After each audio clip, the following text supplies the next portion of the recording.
कि सारे जहां से अच्छा हिंदुस्तान हमारा, हम बुलबुले हैं इसके, ये गुलसिता हमारा, मजहब नहीं सिखाता आपस में बैर रखना, हिंदी है हम, वतन है हिंदुस्तान हमारा। नमस्कार दोस्तों, मैं राजकुमार मौर्य प्रखर इंडिया यूट्यूब चैनल में आपका स्वागत है। बहुत बड़ी खबर आ चुकी है समाजवादी पार्टी की सबसे लोकप्रिय सांसद इकरा हसन को लेकर। दोस्तों, इकरा हसन जब लोकसभा में बोलती हैं या मीडिया के सामने बोलती हैं तो इनका भाषण, इनकी भाषा शैली पूरे देश में वायरल हो जाती है और करोड़ों की संख्या में इनको लोग सुनते हैं। तो इन्होंने लोकसभा के अंदर क्या बोला, इस वीडियो में उसको भी सुनाने जा रहे हैं। उसके पहले आप सभी साथियों को बताना चाहते हैं कि उत्तर प्रदेश में 2027 में विधानसभा का चुनाव है और विधानसभा का चुनाव समाजवादी पार्टी मजबूती के साथ लड़ेगी।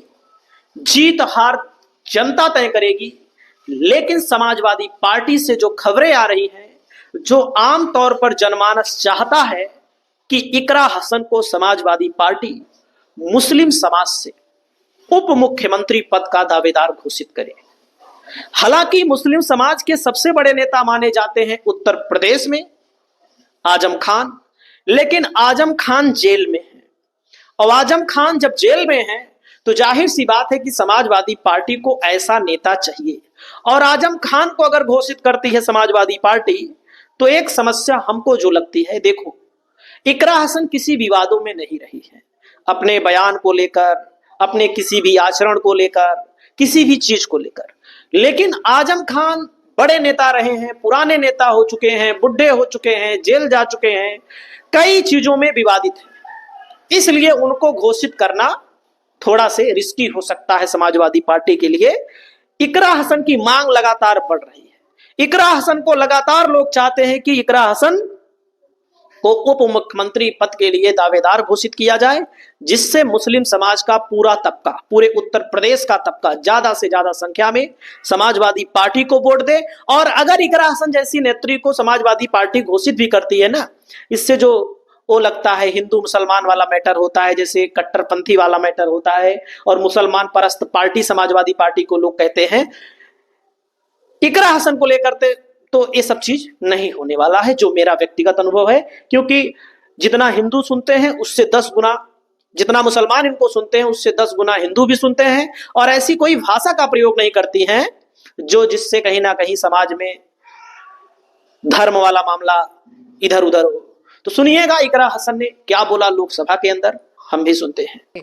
फिर से मुस्लिम तुष्टीकरण के नाम पर भारतीय मुसलमानों को कटघरे में खड़े करने की कोशिश की जा रही है, लेकिन मैं सदन में बताना चाहूँगी कि हम भारतीय मुसलमान जिन्ना के आह्वान को ठुकराकर अपने इस प्यारे वतन की मिट्टी के साथ मजबूती से जुड़े रहे। हमने महात्मा गांधी, बाबा साहब डॉक्टर भीमराव अंबेडकर, रविंद्रनाथ टैगोर जी, सुभाष चंद्र बोस जी, मौलाना अबुल कलाम आज़ाद, अशफाक उल्लाह खां साहब के विचारों को अपनाया। हम भारतीय मुसलमान इंडियंस बाय चॉइस हैं, बाय चांस नहीं। वंदे मातरम के किन छंदों को राष्ट्रगीत के तौर पर अपनाया जाए, यह फैसला सर रविंद्रनाथ टैगोर और सुभाष चंद्र बोस जी जैसे नेताओं के परामर्श के बाद हुआ। क्या अब हम उन महान नायकों की समझ पर प्रश्न चिन्ह उठाएंगे, उन्हें देश को बांटने वाला और तुष्टीकरण करने वाला कहने का पाप करेंगे? उन महान हस्तियों ने वंदे मातरम के उन छंदों को अपनाया जिन्होंने देश के हर वर्ग, हर धर्म के मानने वालों को एक सूत्र में पिरोने का काम किया। और मैं एक घटना आप लोगों के सामने रखना चाहती हूँ। वर्ष 1998 में उत्तर प्रदेश सरकार के मंत्री रविंदर शुक्ला जी ने स्कूलों में राष्ट्रगीत को गाना अनिवार्य कर दिया था, लेकिन तब के तत्कालीन प्रधानमंत्री अटल बिहारी वाजपेयी जी ने, जो उस समय लखनऊ के दौरे पर थे, उत्तर प्रदेश सरकार के इस फैसले पर नाराजगी जताई और यूपी सरकार ने राष्ट्रगीत को अनिवार्य करने वाले मंत्री को बर्खास्त कर दिया था। अब मैं सत्ता पक्ष से सवाल करना चाहूंगी,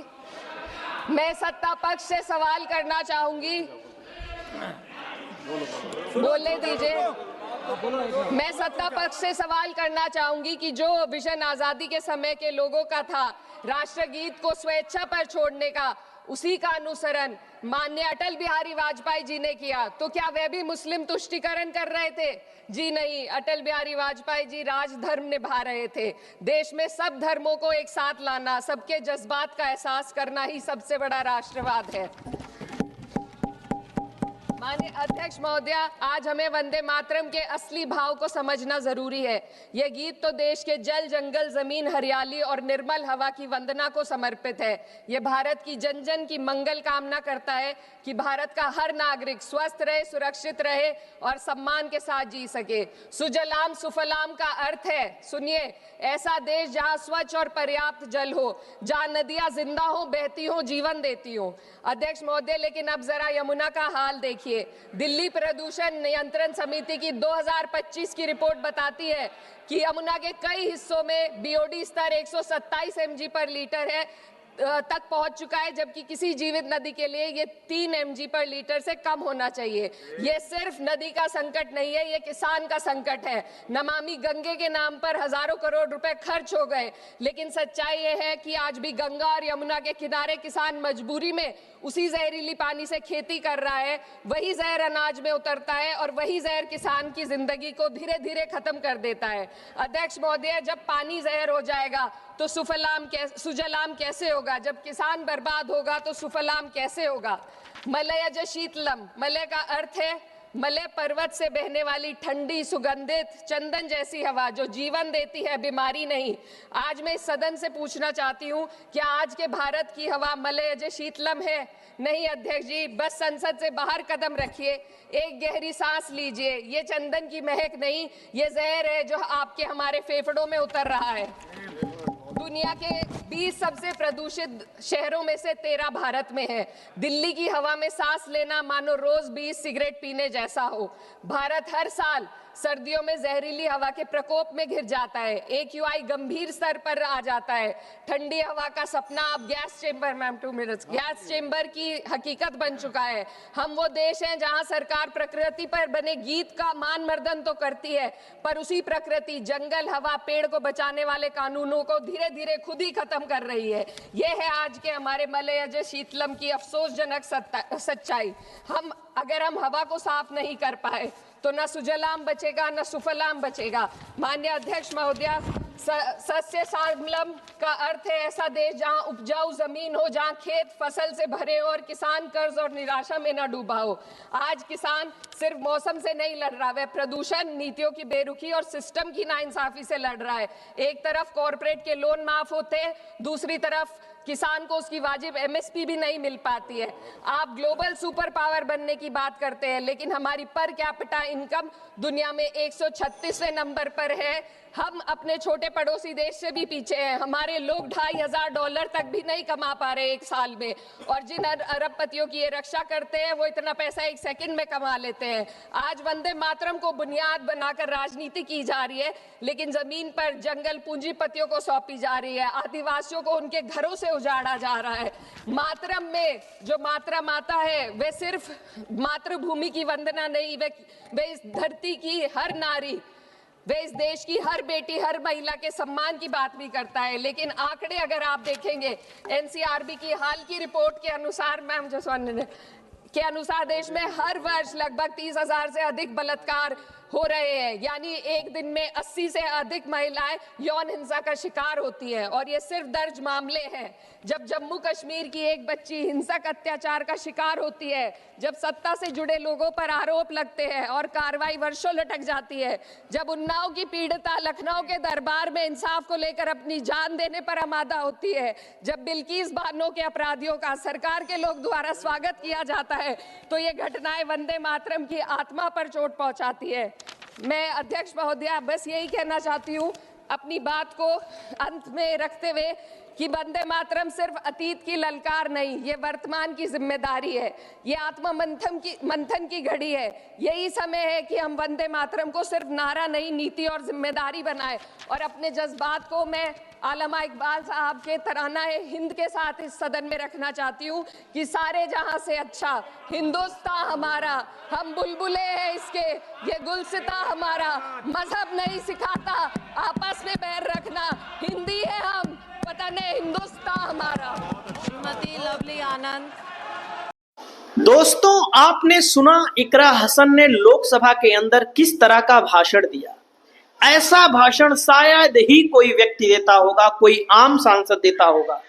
भाई बड़ी पार्टी में, राजनीतिक पार्टियों में, जैसे विपक्ष में तो भाई अखिलेश यादव अच्छा भाषण देते हैं, इसमें कोई दो राय नहीं है। राहुल गांधी भी अच्छा भाषण देते हैं, इसमें कोई दो राय नहीं है, अपनी बात को तर्कपूर्ण ढंग से रखते हैं। लेकिन सांसदों में अगर आप देखेंगे आमतौर पर बहुत ही कम सांसद आपको मिलेंगे जो इतना अच्छा भाषण दें और भाषण वायरल हो, हर वर्ग की संख्या, हर वर्ग के लोग उस नेता को सुने। आप लोग यहां पर देख सकते हैं, इकरा हसन को लेकर के हिंदुस्तान ने छापा, क्या वाजपेयी भी तुष्टीकरण कर रहे थे। इकरा हसन ने पूछा सवाल, वंदे मातरम के इन शब्दों का मतलब भी इकरा हसन ने बताया।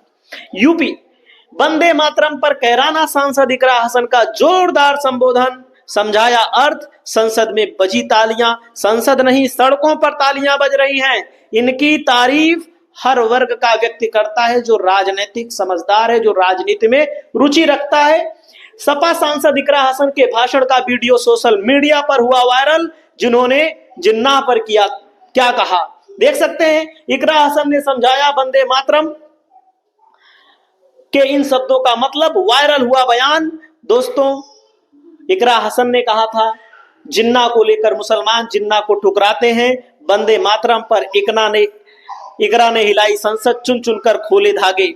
तो दोस्तों, तो इकरा हसन कुछ भी बोलती हैं। इकरा हसन की पहचान पूरे देश में है और इकरा हसन को लोग सुनते हैं, चाहे पक्ष का कोई व्यक्ति हो या विपक्ष का कोई व्यक्ति हो। अभी इकरा हसन पहली बार सांसद बनी है। आने वाले समय में इकरा हसन के राजनीतिक उज्जवल भविष्य की कामना करते हैं। आप लोग क्या राय है कमेंट करिएगा। नमस्कार।